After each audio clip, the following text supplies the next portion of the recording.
really excited about this recruiting class to finally get a chance to talk to you guys about some of the players, which, we technically can't do until they sign.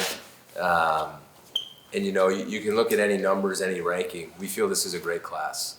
And I give credit to our staff, our football coaches, our support staff, the recruiting staff, Jason's staff. There's so much that goes into it. The faculty that help, the deans that help, Pat Kraft. It's just, I'm going to get credit for a good recruiting class, and I don't deserve it as much as those people, especially the coaches who were just spend countless hours developing relationships, talking on the phone, doing research. This class fits us. This is our first in-person recruiting class, which I know that sounds funny, but you guys just said it. I literally got hired almost a year ago from today, right, or yesterday, which gave me really no time to have a recruiting class, and we love those guys. We truly do, and they're playing really well for us. And then my first real recruiting class was done on Zoom, and I thought the staff did a great job. But this is the first time we got to sit down in living rooms. This is the first time we got to know the moms and the dads, or the uncles and the brothers and the sisters, and we got to form those relationships, which I think are so important to us. I think they're important to Boston College because you're looking for a special person. You win with people. I've said that since the day I've got here.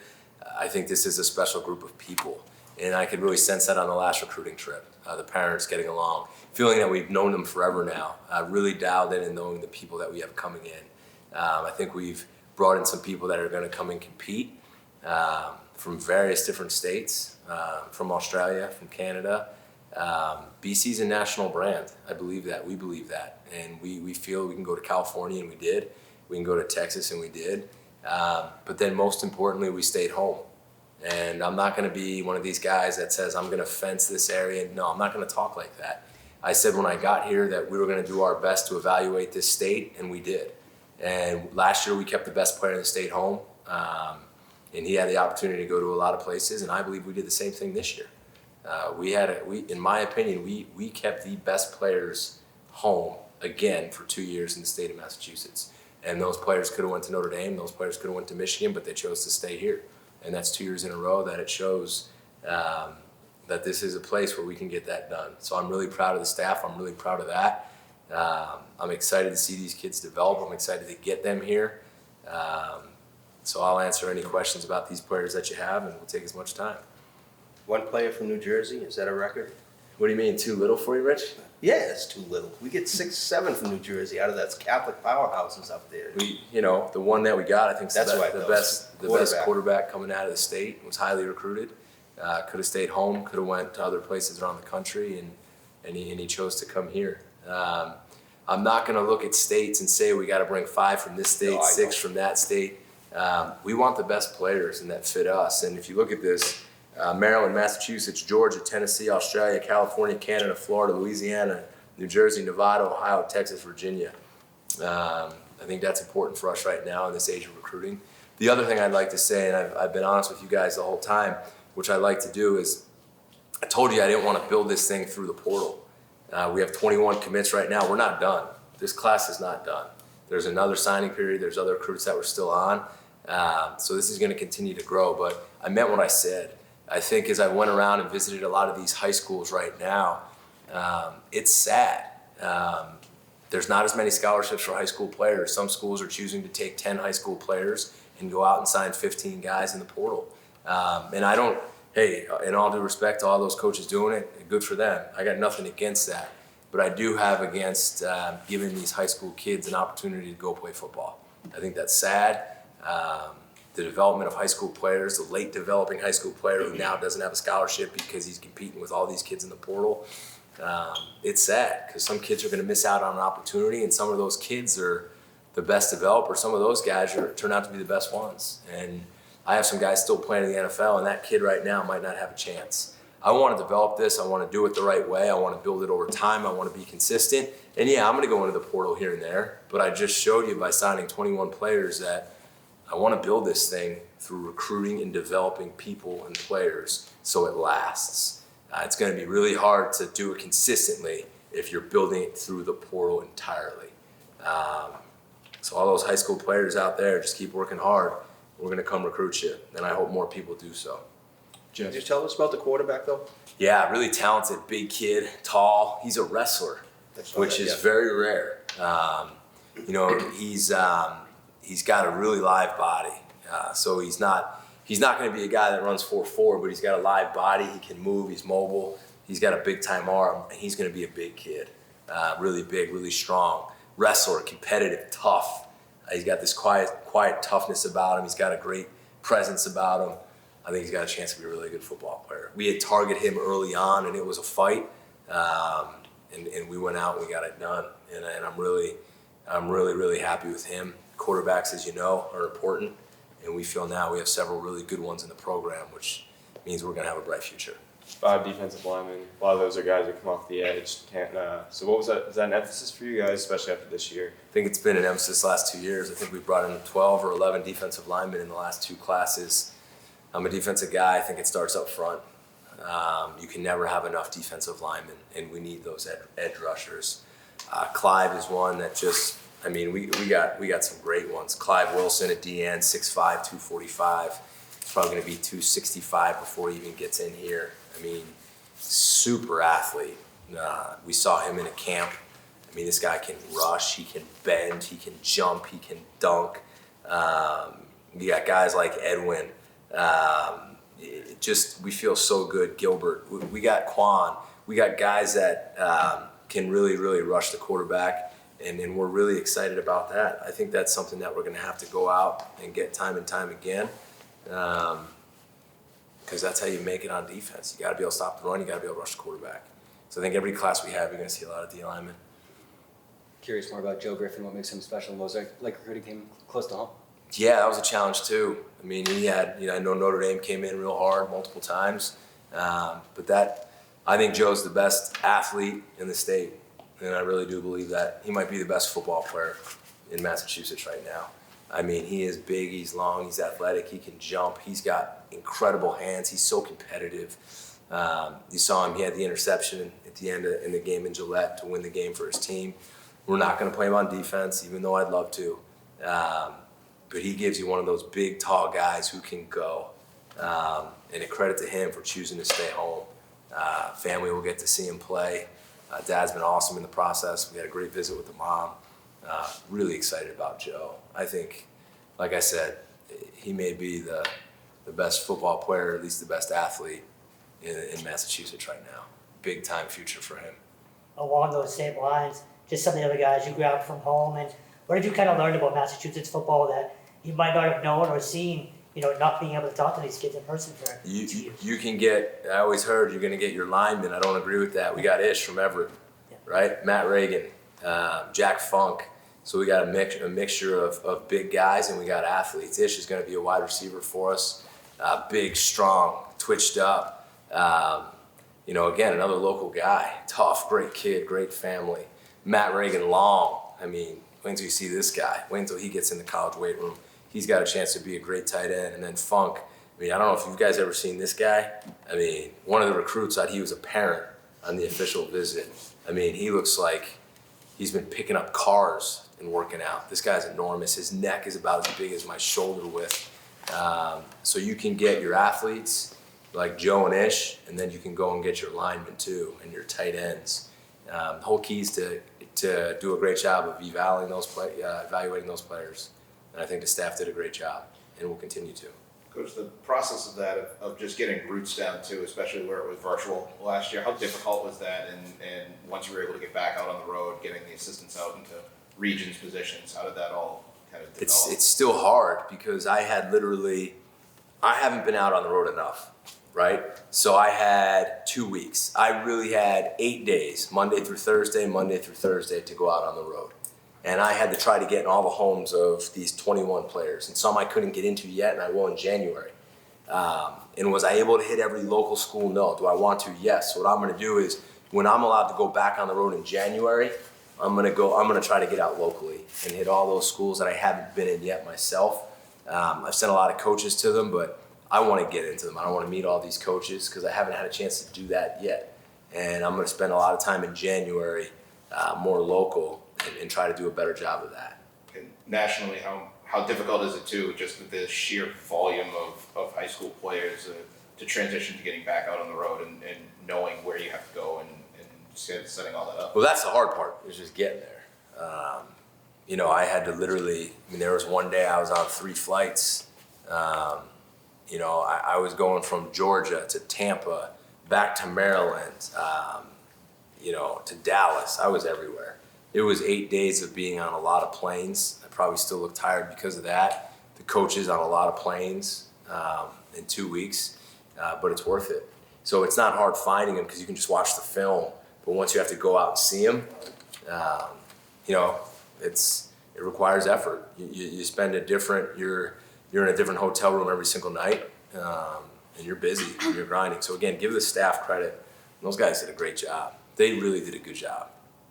Just kind of jumping off that, being your first in-person year, what did it mean to be able to finally talk to families and players in person, and how much does that personal connection go into establishing your culture and choosing a class? I think that's a great question, and I think that's more valuable than anyone has any idea.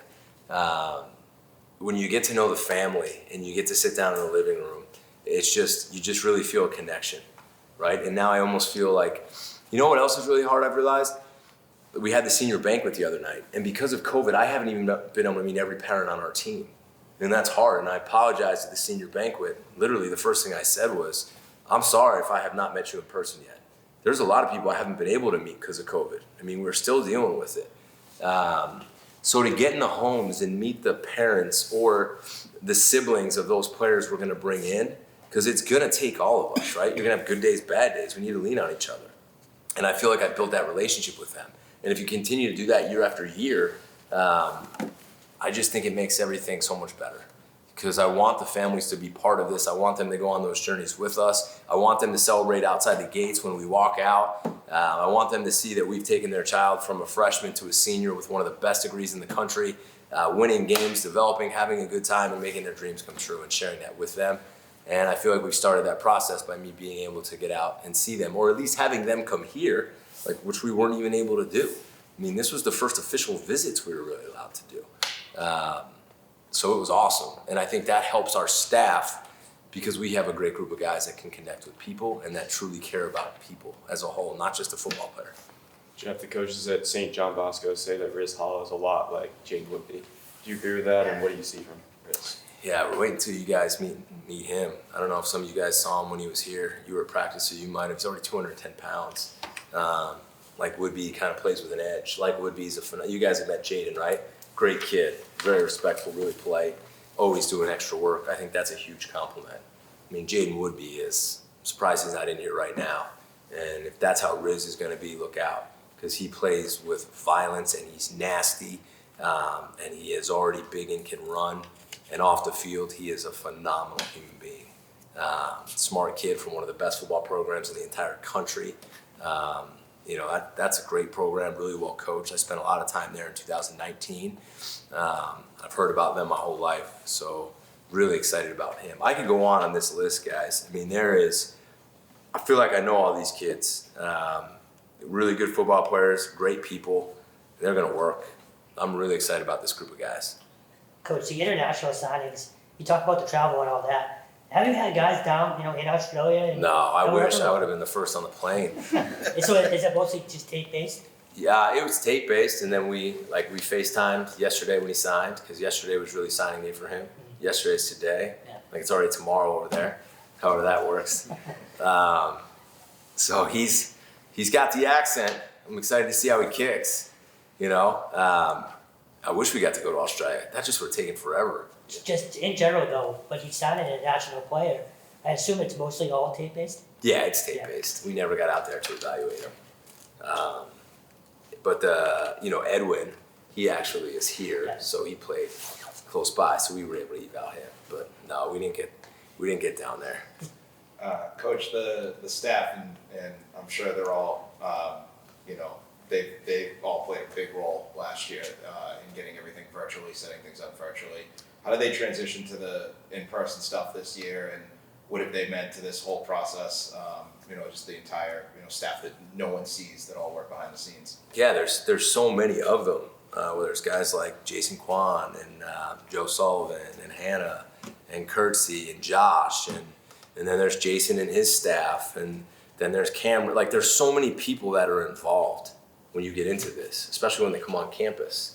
And we have faculty members talk to them. right? We have deans of the business school talk to them.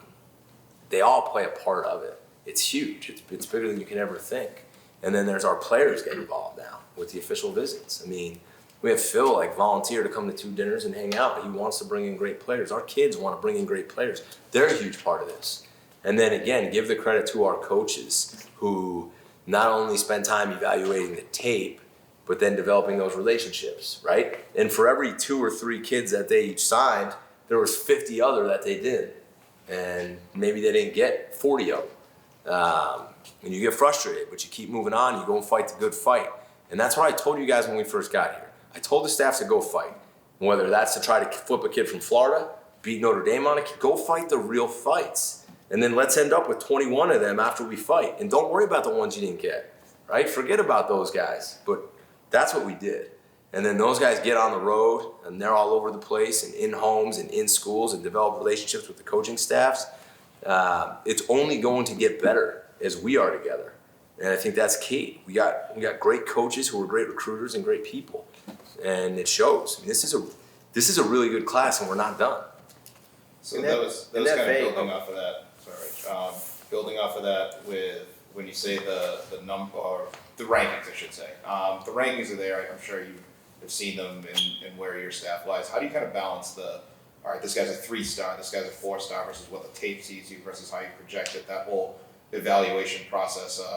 Given that this class was pretty highly regarded. Yeah, I respect the stars. I really respect the people who work at those companies that give the stars.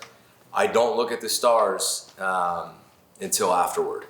I don't. When I watch the tape, I don't want to know who's recruiting the kid. I don't want to know who's offered the kid, and I don't want to know how many stars there are. Because despite what every coach is going to tell you, as soon as you tell me that stuff, it's going to influence me somehow. And our process is, our recruiting people get the tape, they watch the tape, position coach gets it. If he likes it, gives it to the coordinator. If the coordinator likes it, I get it. And I've watched every single kid we've offered. And that's literally hours of sitting in my office watching them. And I don't want to know, because I don't care. Because there's 2-star guys that turn out to be professional football players, and there's 4-star guys who turn out to not play college football. So I want coaches, I want them to stand on a table and be convicted. I want Matt Applebaum to be convicted about an O-lineman, and Sean Duggan to be convicted about a linebacker. So convicted because they got to coach them, right? Like they shouldn't want to bring in a guy so they look good because of stars. They should bring in a guy because they know this guy's going to play, and I'm going to be a damn good coach because I can train and develop him, and he can play football. And that's more important than anything to me. So I respect all of that. I'm never going to say anything bad about it. I'm not going to tell you don't look at it, because I do. Any coach who's telling you that they don't look at stars at all is probably lying to you. I look at them after the fact. But to make my judgment and my opinion on a player, I want to watch the tape, because I see better than I hear. Sorry. Before you guys book flights, do you kind of put together a short list? Academics, character. Yes. Before we even recruit or offer a kid, Rich, I want his transcript. I want to know what his high school coach says about him. Because if a kid's transcript doesn't fit here, we can't recruit him. And if a kid's character doesn't fit here, I don't want to recruit him. So that goes into it before we even offer a kid or recruit a kid. And I mean really recruit him. I mean get into where he's on a visit, get into it where we go and see him. That is all vetted before we even get deep on a kid. You talked about winning battles. One of those was Amari Jackson. Yeah. He's the DB on here. I know you love DBs. What do you see from him, and what was that process like getting him? That wasn't an easy one.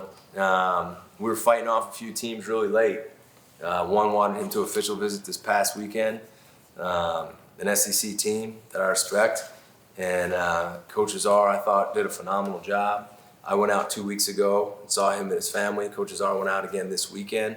I think he's going to be a star. I mean, he is a twitched up, good-sized kid who can run, cover. He's got ball skills. He's tough. He can catch the ball. He could probably play offense or defense. Eventually, he might do both down the road. That's how talented I think he is. When he called me today and he had signed, that was probably one of the loud. I'm a DB guy, so that's probably as loud as I've screamed in a long time. Especially because I felt like that one was a fight to the end. And those are the fights I'm talking about. Those are the most rewarding ones. And credit to Coach Azar and our staff and him. That kid's a great kid, and he's going to be a great player. Coach, you talk about winning fights, and in 2 years now, or just about 2 years that you've been here, it feels like you've gone through more than a head coach does in 20 years. When you now realize you've been here for 2 years, what does that kind of register with you? What does it register?